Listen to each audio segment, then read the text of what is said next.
Honorable members, as you recall, on 19th October 2023, the presiding officer granted executive 30 days to respond to matters that were raised by leader of opposition. The Minister of Defense, the Minister of Security, wrote to me and asked for an additional 1 week, which ended yesterday. I am now directing that the executive presents the report to this House tomorrow.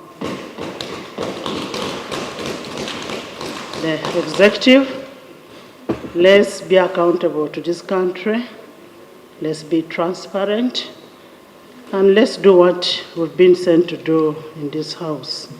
So let's have the report tomorrow presented on the floor. I want to thank you so much, and thank you for coming for the sitting. The VP, welcome in the public gallery this afternoon of this country, Honorable Jessica Lupo-Epel, Honorable Ogwang Peter, Honorable Ogwang Peter, Minister of Sport. Honorable members, I gave an order which I need a response from executive. Can I first hear from executive? Right, Honorable Speaker, following your directive, government will give the statement as you have directed through the Ministry of Internal Affairs tomorrow. I just want to assure you that it will be here tomorrow. I thank you. Thank you so much. The Prime Minister, the Vice President. Right Honorable Speaker, colleagues, the matter which the Right Honorable Speaker has raised is indeed pertinent to government and indeed all of us.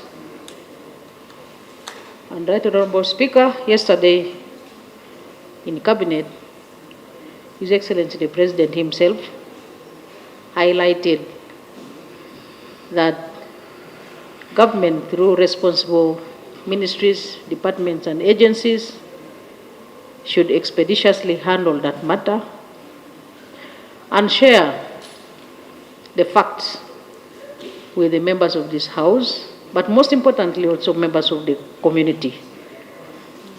It is an issue, Madam Speaker, which is being handled professionally, and therefore I would like to assure members of this House that let's work as a team and give due diligence and allow appropriate time to those that are handling the matter.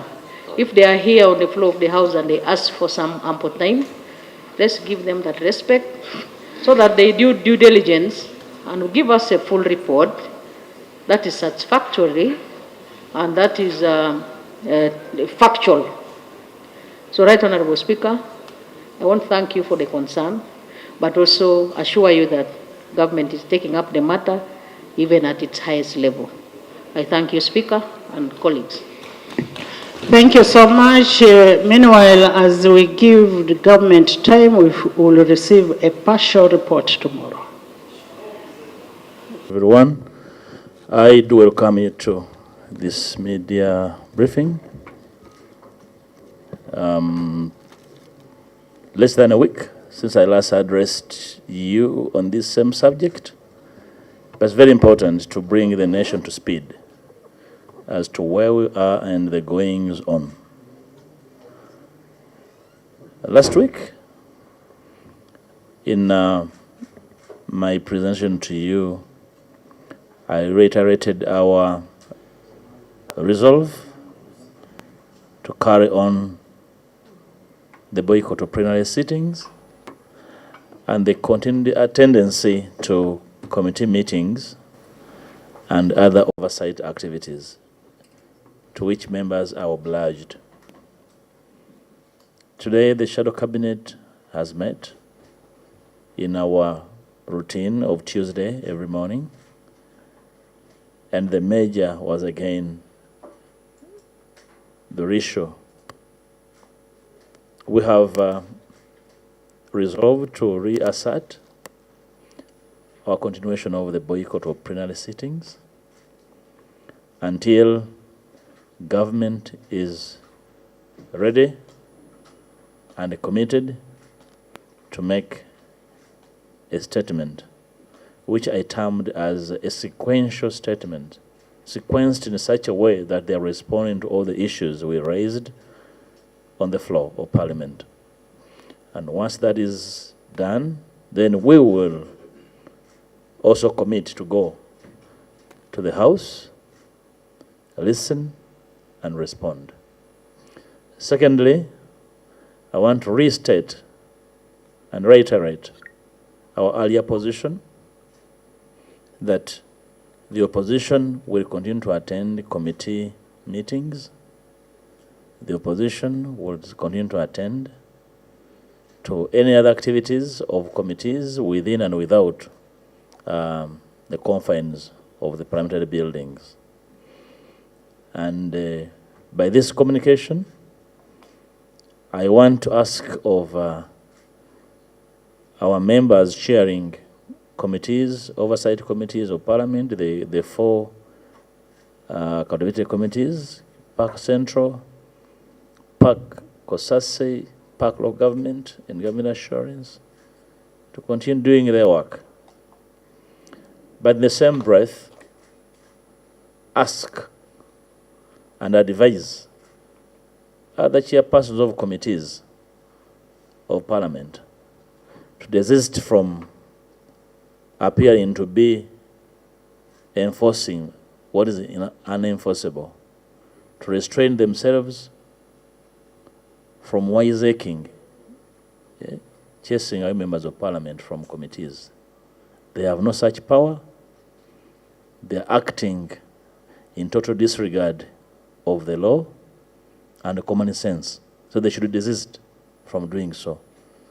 And I want to ask my members where they find it to defy any chairperson attempting to do so. First of all, last week we had the party whips, and probably the mistake we made, we never give them occasion to speak on their own. But right now, every party literally has stated its position, and there's not anything to hide from. Including this morning in the Shadow Cabinet, the DP whip came to communicate a party position. I don't have powers to reprimand whips. That's not my space. My space is to lead the willing and to persuade the misled.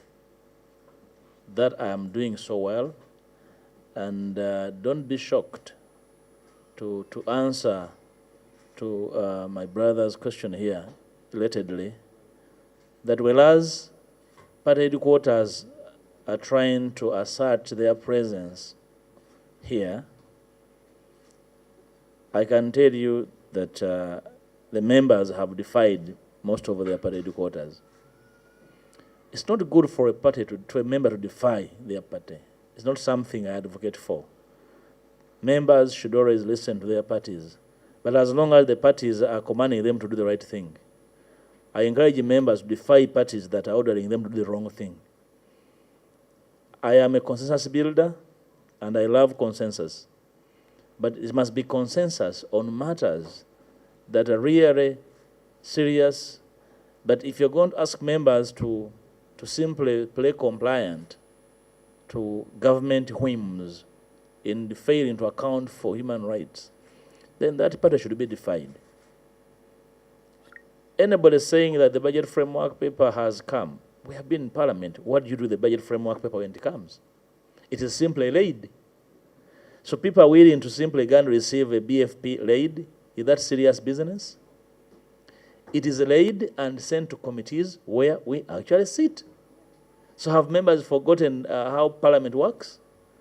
Laying sent to a committee where we actually are. So I encourage members to educate their parade quarters how Parliament functions.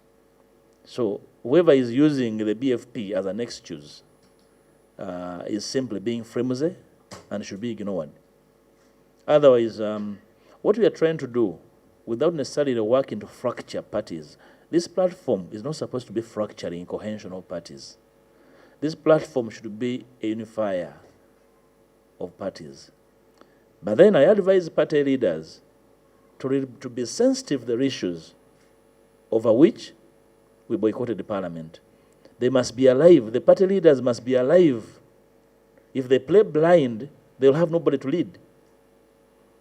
It's one thing to occupy a party headquarter and one thing not to have anybody following you. So I want to implore whoever is occupying a party headquarter as a leader to be sensitive to the issues in the public, to also respect the fact that as leaders in parliament, we can never raise a boycott for the sake of a boycott. It's because it's a boycott over very serious issues in this country for which we are demanding for accountability. And therefore, we cannot relent or even fizzle about it. As to whether members are going to flex in the committees, my members are very restrained, but they are very resilient. And whoever is going to fall prey to their resilience, I don't know how it will happen, but they are very firm and resilient. And I will encourage them to defy any chairperson who attempts to raise this matter, because the matter they're trying to implement has no space in law and in our rules. So be ready to see defiance across. But I've spoken to so many chairpersons of committees, and they're sounding extremely reasonable. So I do not know what had become of my brother Fox. Probably was foxing himself. So I have advised my members to ignore his irregular instructions. Sabiti ewedde twabategeeza ebiriwo era n'okubategeeza n'okuwa obweyamo eggwanga nti we twasibira we tukyasibidde. Enkyaleero kabineeti etudde era nga nze njikubiriza ne tusalawo ne twongera okuggumiza ensonga ze twasalawo omwezi kati mulamba nti tetugenda mu lukiiko olwa Parliament olw'olukale okutuusa nga gavumenti ewadde obweyamu n'eraga n'obwetegefu okuddamu ensonga ze twalambika ate mu bulambulukufu. Ekyokubiri, tuzeemu okukkaatiriza nti ababaka ba opposition baddembe okusigala nga batula mu obukiiko bwa Parliament obw'enjawulo ng'ogyeko we tukulembera nga opposition n'obukiiko obulala.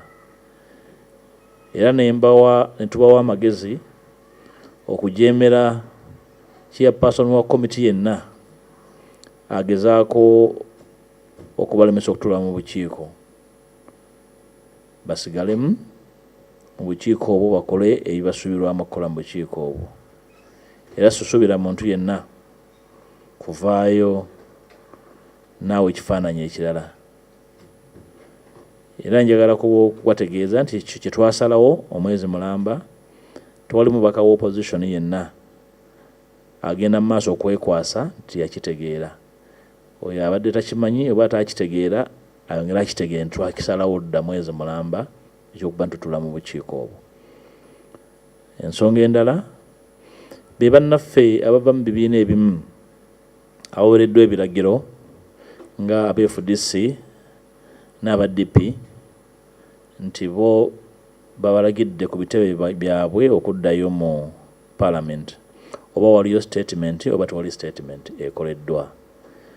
Twagala okutegeeza eggwanga nti ffe ng'abakulembeze b'opposition mu Parliament tetugenda kukola bwannampala ku bibiina bya bufuzi, naye tulina obuvunaanyizibwa okunnyonnyolegana ne bannaffe abali mu Parliament okutegeera ekyo ekiriwo ate nabo bakitegeeza ebibiina mwe bava. Mu kiseera kino tukyalwanira okulabika nga tubeera wamu, tutambulira wamu. Ababaka ba Parliament abo abaweereddwa ebiragiro, ffe tubakubiriza okutunuulira obulungi bw'eggwanga, bakole bulungi bwa nsi so si bulungi bwa kibiina.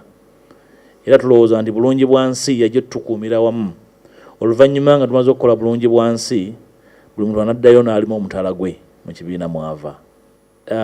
Ebiragiro bya sipiika bye yawa ekirungi naye tabifuddeeko bigoberera. Nga bwe twabirowoozaako naye ndowooza bwabirowoozaako. Era bw'olaba omuntu nga ekintu takigoberedde tomuweera ennembya. Ayinza okulowooza nti olina lukongoolo. N'olwekyo ababaka baffe tubagambye bagende mu maaso nga batuula mu bukiiko. Singa wanaabaawo ekisingako awo kyekiyinza otulowoozesa okukolawo ekirala. Naye mu kiseera kino nabaddeko mu lukiiko olumu ne sipiika olw'akakiiko akasunsula abalondeddwa President, twaluyiseemu bulungi nnyo nga twali asonze munne lunwe. Era ekyo kyensuubira. Ndowooza sipiika abakulembera obukiiko gwe mwandiirabiddeko ne mulekera okugenda nga mukulunga olugezigezi bye mutategeera. Nga muwa ebiragiro ebyekimpatiira obanga omukulu wa Parliament yabalaze ekyo okukola nti olwo olugezigezi lwemukulunga telulina makulu, ababaka baffe bagende mu maaso. Swagala kulaba ababaka nga batyoboolebwa ng'ekyakoleddwa mu kakiiko ak'amateeka. Era ekyewuunyisa nti abakakubiriza nga nabo bannamateeka nga n'amateeka agatandikirwako tebasobola gataputa. N'olwekyo ababaka baffe mugende mu maaso mu bukiiko obwo, mukole omulimu gwammwe, mukole obwakalondoozi mu bukiiko obwo. Ebinaaba bisinzeeko awo era tujja kuba tubikkaanyaako nga bwe tukola bulijjo nga tudde wano ffenna. Tubawulira abakulu abo era tubawa ekitiibwa. Ekyennaku abo bonna abawakanya kye twakola twali avaayo na kyakukola kirala. Nindiridde bye batuwaako amagezi okukola naye sinabiraba mu buwandiike bwa mu bigambo byabwe. Njala kulowooza nti nabo ekyokukola tebakimanyi. Bawa omukisa ffe abamanyi kye tukola, tubawa obukulembeze ku nsonga eno. Naye ekyokugamba nti batugamba nti batutegeera, bawulirize bajja kutegeera. Ekyokubiri, tetulina njawukanya lyisuze mu bibiina. Ensonga eno bukyalwanga lwa mmindi etugasse ng'ebibiina ebyenjawulo. Mubadde wano mu press conferences bwe mpita caucus eyawamu ey'opposition, ababaka abajja mubalaba mu bungi bwabwe bajjayo ekifaananyi eky'ebibiina byonna ebiri mu opposition. Naye n'abakulembeze b'ebibiina njala bawa amagezi nti ensonga bagikwate n'obwegendereza. Bayinza okwesanga nga bakulembedde entebe zaabwe na bizimbe ng'ababaka tebabalina. So baggule amatu, bawulirize, bagoberere. Sinza omu kubaagala ababaka bajeemere ebibiina byabwe. Naye ensonga eziriwo abakulembeze b'ebibiina batazikwata na bwegendereza zijja balaka nga beekulembera na ssimbo za bibiina byokka na ntebe ze batuulamu. Well, this morning we have had an in-house meeting regarding the investigation, regarding to the issues we are investigating. The prime witness, and that is the Honorable Kinyamatama, wrote to this committee that she will not be able to appear before us due to some circumstances beyond our control. And we have accepted that because we need to give time to every witness whom we have summoned to appear here to prepare himself or herself. And that's why today we have had an in-house meeting to decide when can we be able to resume. And we have resolved that on the 7th of December, the committee will continue with the investigation into the issues of the misconduct of the Honorable Member of Parliament, Honorable Zake. That is on the 7th of December. Regarding the standoff in the various committees, especially here, you recall there was some rumors being reported that some members were being blocked, that the security was blocking people at the gate, and we ruled over that. We said there's no security blocked, no one has been blocked. The Speaker last week made a communication, but that communication should have been forwarded, should have been directed, should have been forwarded to the committee leaders. The directives which the Speaker gave in her communication, it was in regards to Rule 85 of the Rules of Procedure, that is the general behavior of members of Parliament.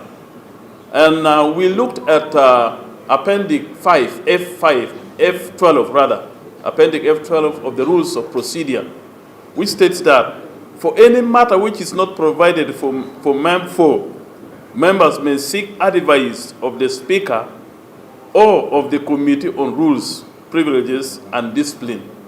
The directive of the Speaker regarding suspending members who have not been appearing in the House for 15 days and so forth, those who are on the sit-down strike or have walked out of Parliament, it has not been provided, and we find it very difficult to implement that. No sectoral leader or no chairperson of any committee can legally stop any member from attending, because no written communication has been forwarded by the clerk to the committee chairpersons. And that's why yesterday I asked the Honorable Lokwago, can you give that evidence? Can you provide that proof that yes, a directive has been issued and this is? Because you cannot quote that, yes, the answer states that the answered record shows that the Speaker gave a directive. But that directive cannot be implemented if the clerk has not forwarded it to the to the chairpersons of the different committee. So we are waiting whether the clerk will forward it this afternoon or tomorrow. In any case, regarding this issue, the work of the Committee on Rules, Discipline, and Privileges of Parliament, one of its cardinal rule or mandate is to guide the presiding officers, to guide the Speaker and the Deputy Speaker in the implementation of the rules. Much as they are the sole custodians of the rules, they have also to be guided. Everyone is entitled to his interpretation, but the truth would still stand. The Speaker communicated, yes. It was verbal, recorded on the answer. But a directive has to be forwarded by the clerk of Parliament. That is when the directive will begin to work, to take on. It is we can seek guidance from the Speaker, and the Speaker can also seek guidance from the Committee on Rules, for which we have already done. We have already met the Speaker on the same, and whatever we have discussed with the Speaker cannot now bring it here to you people, because we have not been given the mandate. I'm not a spokesperson of the Speaker. You know, well, we communicated to all the members of this committee. We wrote to them that they must all come, they must come and attend the committee meeting. And that's why you look at the composition of the members. You see now an FDC, a new, what have you, Cecilia Guala. So the directive is that our position as committee on rules, no official communication has been forwarded by the clerk to the committee chairs to stop any member from attending committee meeting. That's the position. So we want to put the record clear. Okay. He acted on his own, and I think that is the excitement, legal excitement. I call it legal excitement of the Honorable Chair, because he should have known, as the chair of legal committee, that for one to act on the communication with the Speaker, there must be a formal, written document that you can prove, you can lay, that this is what I have, what I've received from the clerk, and I'm acting on this. So it was just a legal excitement of the Honorable Fox.